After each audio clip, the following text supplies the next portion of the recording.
although there was a permit, the police had stopped the demonstrators before they reached the site that was allowed for the protest.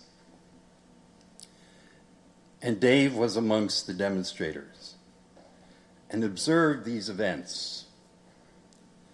And although that demonstration in March was utterly peaceful, and fortunately so recorded now on video cams that the protesters brought to the march, which hadn't been developed yet in 1968, the police charged the 5 organizers of that demonstration with creating a riot in state court because one horse had bolted during the course of the rally, creating a bruise on one of the police officers, which was presented in court as proof of the violence of the demonstrators. And in that trial, the prosecution brought before the court the leading police officers of the city of Chicago, each one with more stars and braids on their hat than the witness before, to testify about the violence of the demonstration. And we decided that we would start our case after they had rested theirs with the star witness who was present during the demonstration but not charged. And that witness was Dave Dellinger. And 26 years later, he returned to Chicago, this time as a witness for the defense. And I might say to those of you from Vermont that he started his testimony before this staid judge straight out of the daily political machine, who was hearing this case without a jury. And when this judge asked him, "Mr. Dellinger, where do you live?"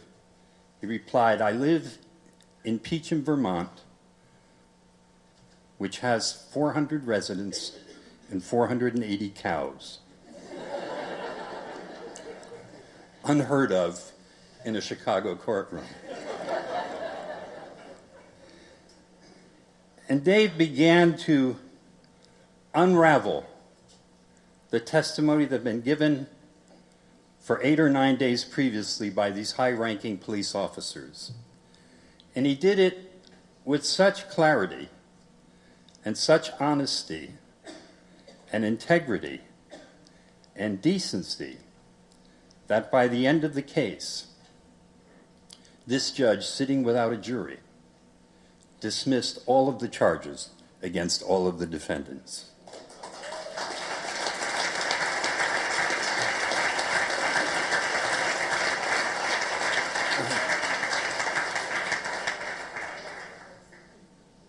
And they were known as the Chicago Five. But it didn't end there, because something happened after that case that didn't happen in the trial of the Chicago Eight. The Five, having won their case as well, then filed a civil suit against the city of Chicago for damages for having been falsely arrested and falsely prosecuted. And I'm pleased to tell you that just prior to the trial of that case, the city of Chicago anteed up a very substantial sum of money to settle that case in compensation to the Chicago Five.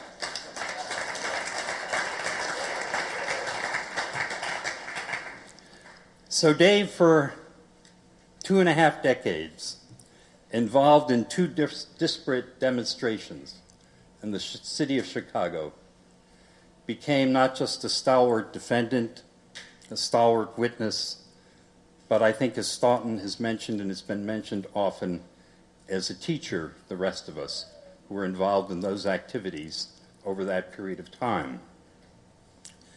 And he's a teacher in the best sense of the word.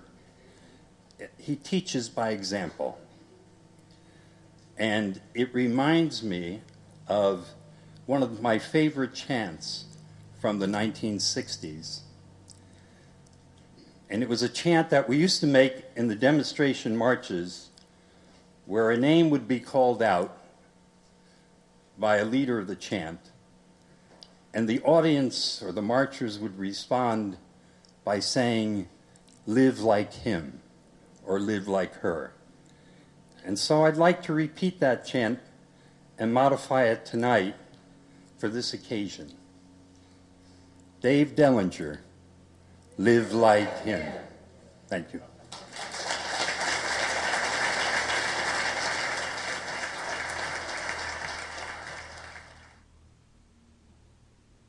Next, we have Abbie Hoffman's partner, Johanna Lawrenson, who still leads the foundation established in his memory. Johanna Lawrenson. Thank you. This whole program tonight has made me feel so warm. I haven't felt this warm since I sat on my father's shoulders leading the May Day parade down Broadway in the 40s. This is my mother and her nursery rhymes to me. You know, she'd start out with Rockabye Baby, went to Solidarity Forever, Joe Hill, and on to Harry Bridges. But yes, as he told you, I'm Johanna Lawrenson, and I'm Abbie Hoffman's wife, co-organizer, and running mate for the last 15 years of his life. It is an honor to be here to celebrate the life and the continuing work of Dave Dellinger and Elizabeth Peterson. Dave has been an inspiration for over 6 decades, I heard this evening. In Abbie's autobiography, he writes, "He was our anchor man, Steady Eddie. His contribution to making America live up to its dreams is invaluable." During the anti-war movement, Dave Dellinger had the vision to see that stopping the war was going to take a wide variety of tactics, and the brilliant insight to create the movement actions that could accommodate that variety. Dave helped to bring together the traditional peace movement and the growing youth counterculture at such events as the Washington, D.C. March that ended up with the levitation of the Pentagon. And of course, Dave and Abbie were co-defendants in the Chicago 8 trial that the ACLU called one of the most important trials, the political trials of the 20th century. Abbie and Dave's organizing skills blended perfectly, both in the courtroom and on the street. In my years with Abbie, he spoke really glowingly of Dave, both as an activist and as one of the nicest and most principled human beings on the planet. Like Abbie, Dave's commitment to social change has never wavered. He was enormously helpful to us underground. During the years, whenever we asked, he offered us support.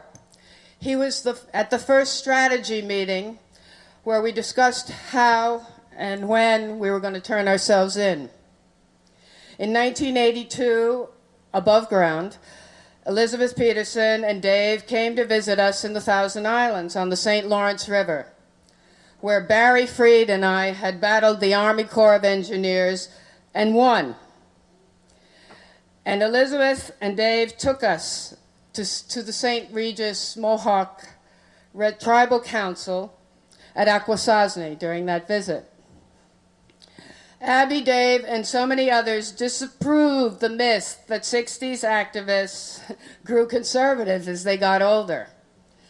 And Dave's work has inspired us on issues from Central America to the movement to free Leonard Peltier.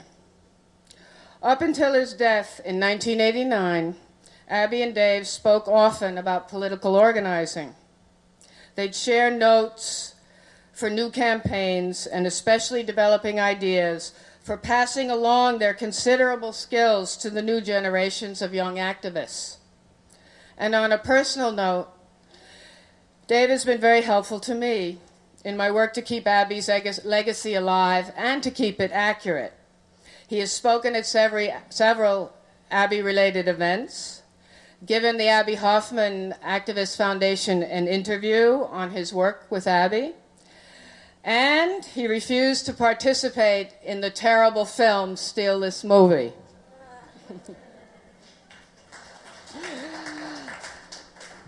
I still miss Abbie more than ever now, at times of crisis like we see today. But I'm glad we have Dave Dellinger shining the light toward the more democratic and peaceful world that Abbie envisioned, and he devoted his life to as well.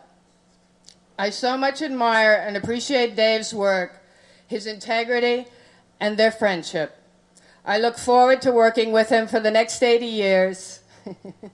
Thank you for asking me here. Up the rebels, and venceremos!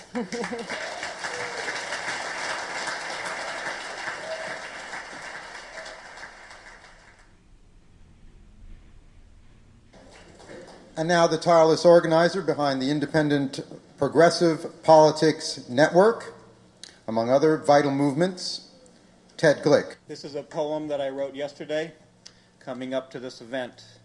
It's entitled For Dave and Elizabeth. In front of the federal prison in Allenwood, Pennsylvania, spring 1970, my first time hearing Dave Dellinger speak. I remember telling my partner, it's strengthening to know this man is speaking throughout the country. 6 months later in Lancaster, Pennsylvania, I'm speaking on a stage about the need to overcome fear if change is to happen, out on bail following a nonviolent raid on a draft board and FBI office in Rochester, New York. And Dave follows, saying, exaggerating or not, that he was glad to be there if only to hear me and what I had said. More personal strengthening. In 1972 at the Pentagon, and in classic Gandhian style, Dave leads over 200 of us nonviolently into police lines and off to jail.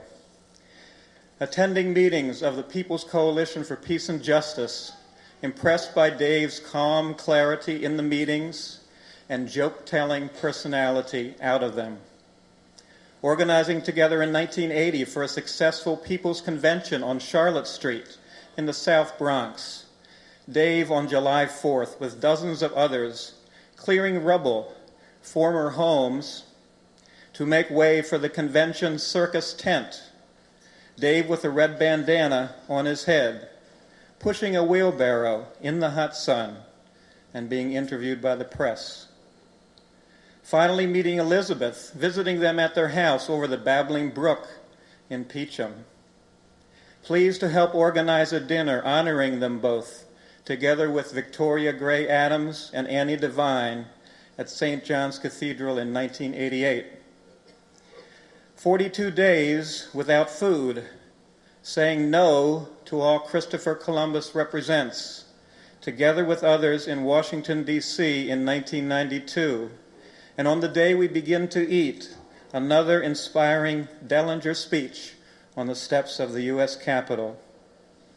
Continuing to work together ever since, struggling to help free Leonard Peltier and building IPPN. Two lives, Dave and Elizabeth, to be celebrated. 2 lives to be learned from, to draw strength from, as we organize for justice, for peace, for a world based on love and sharing post-September 11th. Si se puede still. 2 friends, 2 comrades, 2 wonderful human beings. From the bottom of my heart, Elizabeth and Dave, many thanks.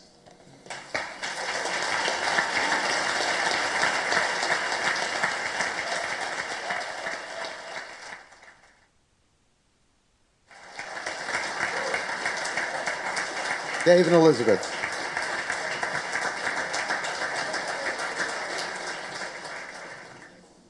Previously, I have protested that October 20th should be named Human Rights Day, honoring everyone who stands against military and economic capitalism and for human rights for everyone.